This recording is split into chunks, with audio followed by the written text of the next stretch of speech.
Bienvenue à Star Wars en direct, la voix du fandom Star Wars pour ce jour 4 de notre reportage sur la Star Wars Célébration à Orlando 2017. Et oui, ça s'est terminé aujourd'hui. On a passé une belle journée quand même. On a fait un petit peu différent que d'habitude.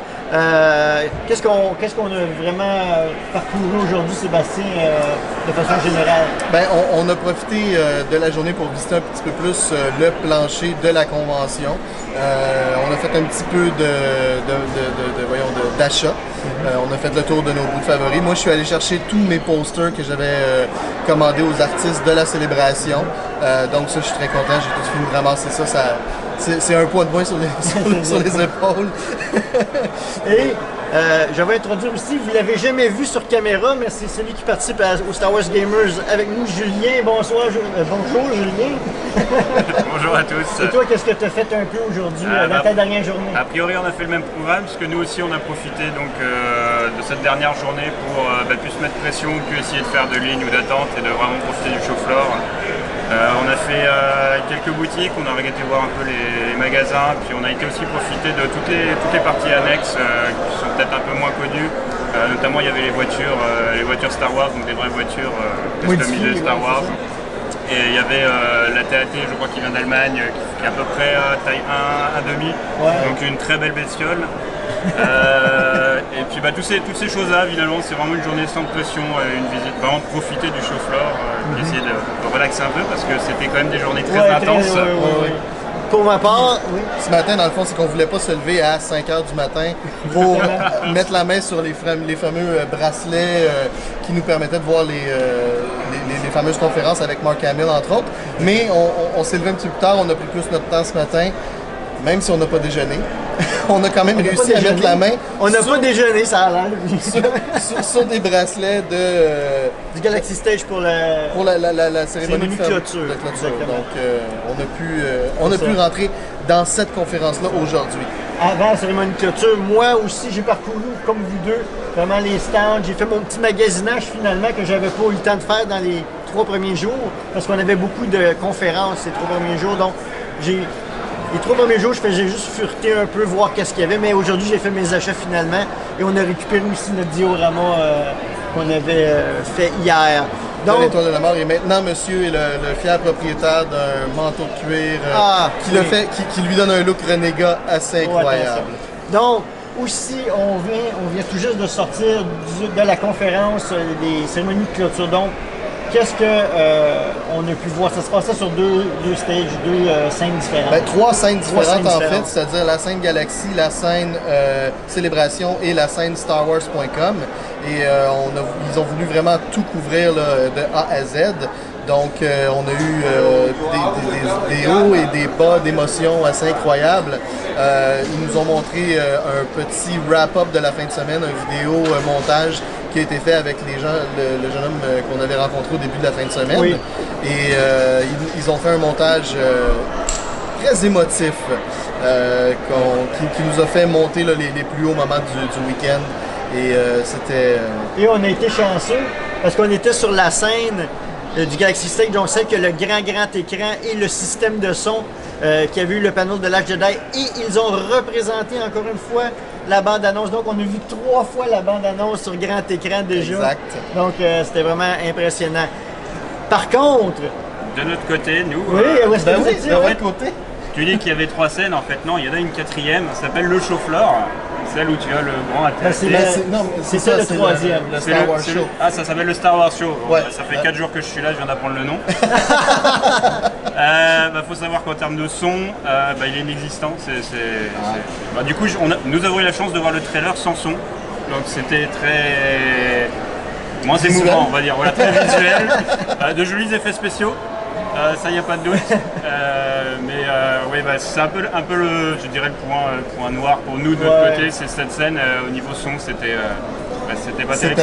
C'est un peu dommage, surtout pour la cérémonie de clôture, beaucoup de gens étaient là et s'étaient réunis pour se réunir une dernière fois. Mais je crois qu'à la base, cette scène-là n'était pas supposée faire partie des cérémonies de clôture, c'est quelque chose qu'ils ont rajouté à la dernière minute. Ok, parce qu'ils ont quand même fait pas mal, durant tout le week-end, pas mal d'événements. On a vu Mark Hamill venir sur cette scène. Harrison Ford, George Lucas. Voilà, donc ils ont quand même voulu faire participer le monde sur George Showfloor. Lucas. Et Pablo Hidalgo qui a intronisé canonisé qui a canonisé le fusil à t-shirt.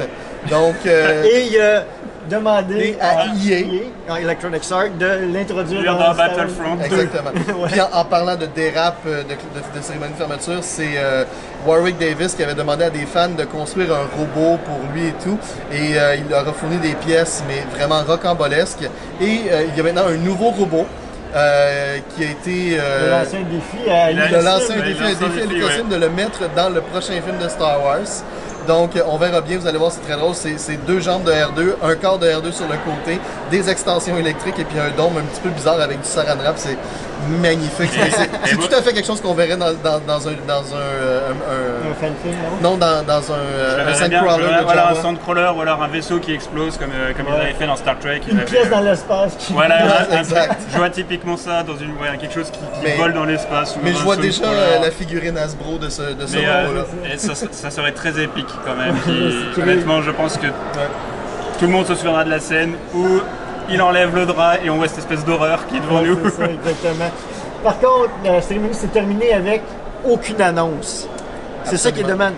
demande. En fond, ils ont terminé en disant tout simplement la célébration va avoir lieu peu importe où est-ce que ça va être à un moment donné. Ben, ça sera, c'est ça. En 2019, on sait que c'est en 2019. On vous verra à la prochaine célébration, peu importe où elle aura lieu. Donc, ça laisse beaucoup de place à l'imagination, tant qu'au raisonnement derrière le manque de cette annonce-là. Mais on s'attend quand même à ce qu'il y ait encore des célébrations. On a très hâte de voir ce que ça va être et qui va les organiser. Et on ne peut que continuer de spéculer jusqu'à au moins l'année prochaine, tant qu'à savoir si la prochaine célébration va avoir lieu en terre américaine, Européenne. ici même à Orlando ou peut-être même à Anaheim, comme on sait qu'il y a 2 Star Wars Star Land Wars qui Land, roulent. ouais. On verra bien. Ouais, pas oublier, il y a une hypothèse Europe-Asie quand même. Ouais, Laissons, ouais. Une chance à eux laissons autres. une chance. Je sais que l'Europe n'est pas forcément le terrain de chasse privilégié. Je vois bien l'Asie parce que ça fait quand même une dizaine d'années qu'ils ne l'ont pas. C'est pas improbable, mais c'est vrai qu'avec les 2 parcs à thème qui ouvrent en pense que, 2019, ouais. Les chances sont plus grandes du côté américain. Oui. Probablement même ici même à Orlando, selon moi, à cause de la plus grande superficie. Oui, pour les fans. que ce soit au niveau hôtelier, que ce soit au niveau du show floor, Ouais, etc. c'est ça. Tout est déjà là et puis l'organisation il commence à se roder. Si à chaque fois ils changent de lieu, ils vont C'est compliqué. c'est des choses à recommencer. Et d'ailleurs, grande annonce, la Star Wars Célébration Orlando 2017 était la célébration la plus attendue par les fans. Et quand je dis attendue, c'est la célébration où il y a eu le plus grand nombre de fans de toutes les célébrations qui ont eu lieu à ce jour. Ils n'ont pas donné le chiffre.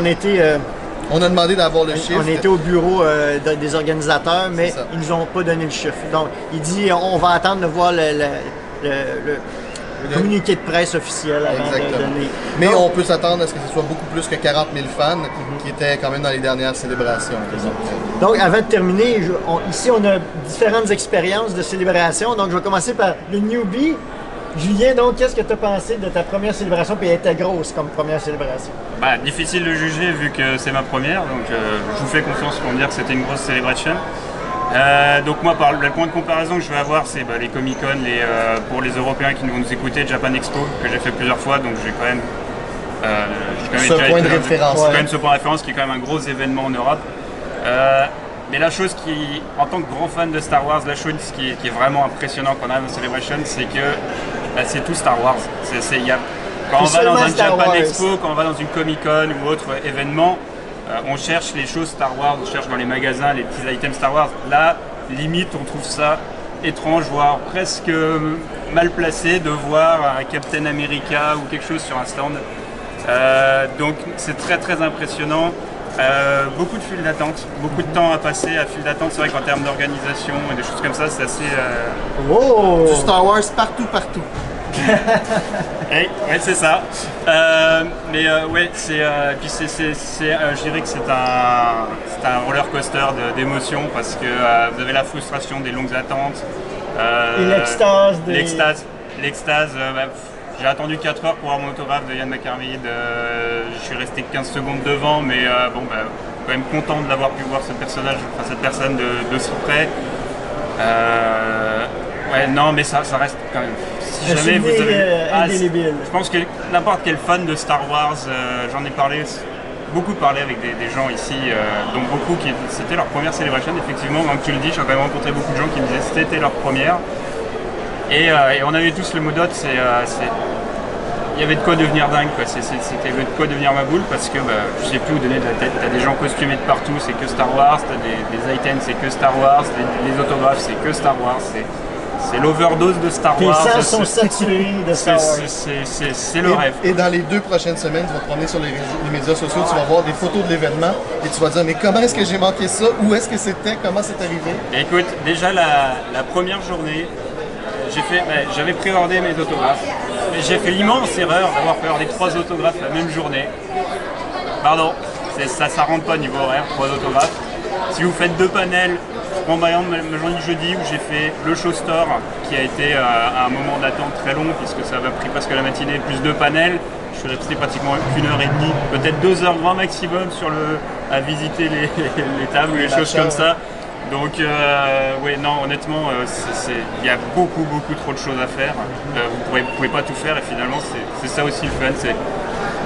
Des fois, vous tournez à un coin, puis vous retrouvez un truc, et vous faites, ça c'est vraiment le fun. Vous restez là, puis vous avez entre guillemets perdu 30 minutes, et vous regardez l'horaire, et zut, j'ai raté ce panel. C'est dans le fond l'extase et le fait qu'on voit vraiment pas le temps passer parce qu'on est trop dans le concentré de Star Wars. Ah, puis on rencontre des gens extraordinaires. Je veux dire, vous discutez, j'ai eu la bonne idée de faire des boutons que je puisse distribuer, ce qui donnait une bonne excuse pour aller vers les gens et discuter avec les gens et rencontrer des gens qui viennent de partout. Et à chaque fois, c'est des gros moments de camaraderie, toujours autour d'un terme Star Wars. D'ailleurs, pour l'anecdote, je me lève une anecdote, j'ai rencontré hier une famille française, donc déjà, étonnamment, j'en ai à Orlando, une famille française, et le père me dit, on est en vacances là depuis 15 jours, on a vu qu'il y avait un événement, on est rentré. J'ai trouvé ça extraordinaire. Il a dit, je savais pas du tout donc on rentrait. Et donc, du coup, je lui ai un peu expliqué la Celebration. Et il en revenait pas, il était avec ses 2 enfants, il savait pas qu'un tel événement ça existait. Et moi je trouve ça assez incroyable que des gens en vacances ont pu tomber sur une Star Wars Celebration complètement au hasard.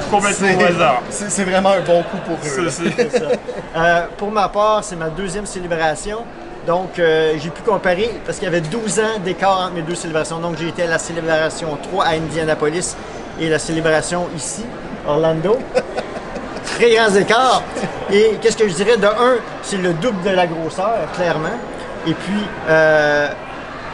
j'ai découvert que ça me manquait beaucoup, ces événements-là, parce que c'est pas seulement entre 2 célébrations que 12 ans, c'est entre, peu importe les conventions, que ce soit Comic-Con ou quoi que ce soit, j'ai absolument rien fait en 12 ans. Et pour moi, venir ici, ça m'a donné énormément de bons souvenirs que je vais me souvenir éternellement, comme la célébration 3. Et puis le fait que c'est les 40e, etc. Vraiment, l'émotion, il y avait beaucoup de gens. Puis tout le monde était gentil, tout le monde était heureux d'être ici. Et puis passer la nuit pour moi, pour aller voir le panneau de Dark Jedi, j'ai été congelé toute la nuit. J'ai pas dormi, mais ça en valu la peine quand même avec toutes les émotions qu'il y a eu lors de cette conférence-là. Donc, c'était mon highlight personnellement. Donc, je vais passer la parole au vétéran qui était à sa 8e célébration. Comment tu peux comparer rapidement celle-ci avec d'autres? Celui qui n'a pas eu de problème à dormir, il a empêché de dormir en ronflant. Ouais, effectivement. Ça sort les dossiers. C'est ça. Moi, maintenant, les célébrations, c'est un moment pour partager avec ma famille Star Wars. C'est vraiment un moment pour revoir mes amis, rencontrer mes fans. On a d'ailleurs une audience derrière la caméra que les gens ne voient pas. C'est ça pour moi, la célébration. Et encore cette fois-ci, pour la célébration 8, la célébration Orlando 2017, ça a été un grand moment de faire de nouveaux amis, de partager, de reconnecter avec cette famille-là. Et il y a plusieurs choses au niveau événementiel qui ont changé dans ma vie depuis les dernières années. Donc, c'est sûr que j'ai un regard différent sur l'événement. Mais je crois que c'est un événement qui a été un grand succès quand on prend de tout côté tous les commentaires en balance. Donc je pense que c'était un événement où les gens ont beaucoup eu de plaisir, ont été quand même énormément heureux malgré toutes les choses qui ont pu se passer au niveau des problèmes, au niveau des lignes, etc. Ça a été ils ont ajouté la sécurité quand même, parce que le plus gros problème c'était la sécurité de la première journée.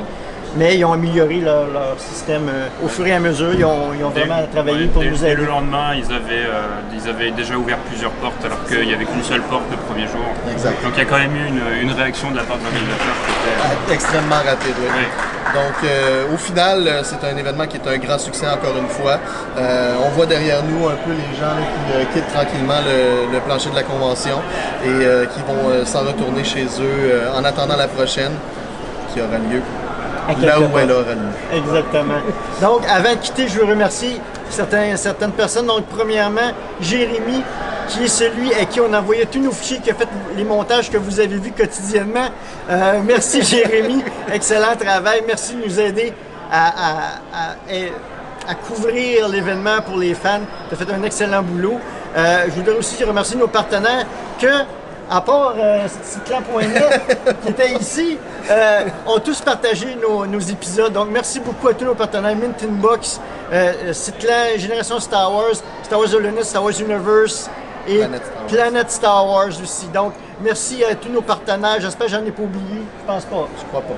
Donc, merci à vous tous d'avoir partagé l'expérience cette aventure-là, d'avoir aidé à faire partager aussi. Merci à tous les auditeurs qui nous ont laissé des bons commentaires aussi par rapport à nos épisodes. On va essayer de faire ça dans le futur aussi pour certaines conventions. Donc, je vous remercie de tout cœur. On a travaillé fort pour vous amener ceci. Donc, j'espère que ça vous a plu et qu'on va pouvoir le refaire à nouveau. Donc, mot de la fin. J'ai beaucoup aimé ça moi aussi. Et vous? Total, la date est prise pour 2019, à moins qu'ils nous sortent un lieu improbable, mais c'est certain que si je le peux, on ira. Exactement. Donc, de la part de Julien, Sébastien et moi-même, merci d'avoir été à l'écoute de Star Wars en direct, la voix du fandom Star Wars, et que la force soit avec vous.